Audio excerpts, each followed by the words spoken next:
ಇವತ್ತಿನ ಬಿಜೆಪಿಯ ಪ್ರತಿಭಟನೆಗೆ BY ವಿಜಯೇಂದ್ರ ಗೈರಾಗಿದ್ದಾರೆ. ಒಂದಲ್ಲ ಒಂದು ಕಾರಣಕ್ಕೆ ವಿಜೇಂದ್ರ ಅವರು ಗೈರಾಗ್ತಾನೆ ಇದ್ದಾರೆ. ಅಶೋಕ್ ನೇತೃತ್ವದ ಪ್ರತಿಭಟನೆಗೆ ವಿಜೇಂದ್ರ ಅವರು ಹೋಗಿಲ್ಲ ಇವತ್ತು. ಸೊ ಅಶೋಕ್ ವಿರುದ್ಧ ಈ ಮುಸುಕಿನ ಗುದ್ದಾಟ ಮುಂದುವರಿತಾ ಇದೆ. ಅಣ್ಣನ ಮಗನ ಮದುವೆಯಲ್ಲಿ ವಿಜೆ ಇದ್ದೇ ಅನಾರೋಗ್ಯ ಇತ್ತು ಅನ್ನುವಂಥ ಆ ಕಾರಣವನ್ನು ಕೊಟ್ಟು ಬಂದಿಲ್ಲ ಅನ್ನೋದು ಗೊತ್ತಾಗ್ತಾ ಇದೆ. ಸೊ ವಿಧಾನಸೌಧ ಗಾಂಧಿ ಪ್ರತಿಮೆ ಎದುರು ಇವತ್ತು ಪ್ರತಿಭಟನೆ ಆಗುತ್ತೆ ಅಶೋಕ್ ನೇತೃತ್ವದಲ್ಲಿ. ಸೊ ಈ ಪ್ರತಿಭಟನೆಗೆ ವಿಜೇಂದ್ರ ಅವರು ಹೋಗಿಲ್ಲ. ಸೊ ಒಂದಲ್ಲ ಒಂದು ಕಾರಣಕ್ಕೆ ಗೈರಾಗ್ತಾ ಇದ್ದಾರೆ. ಅಂದರೆ ಕಾರಣ ಕೊಡ್ತಾ ಇರೋದು ಏನು ಅಂತಂದರೆ ಅಣ್ಣನ ಮಗನ ಮದುವೆ ಇತ್ತು, ಹಂಗಾಗಿ ಅನಾರೋಗ್ಯ ಇದೆ ಅಂಥೇಳಿ. ಸೊ ಇವತ್ತಿನ ಪ್ರತಿಭಟನೆಯಲ್ಲಿ ವಿಜೇಂದ್ರ ಅವರು ಹೋಗಬೇಕಾಗಿತ್ತು.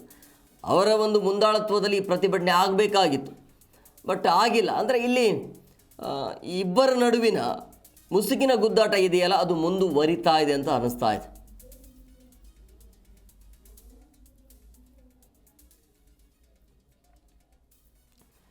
ಸೊ ಹಂಗಾಗಿ ಇವತ್ತು ಈ ಚಿನ್ನಸ್ವಾಮಿ ಸ್ಟೇಡಿಯಂನಲ್ಲಿ ಆಗಿರುವಂಥ ಕಾಲು ತುಳಿತ ಪ್ರಕರಣಕ್ಕೆ ಸಂಬಂಧಪಟ್ಟಂತೆ BJPಯ ನಾಯಕರು ದೊಡ್ಡ ಮಟ್ಟದಲ್ಲಿ ಪ್ರತಿಭಟನೆಯನ್ನು ಮಾಡಿದ್ದಾರೆ.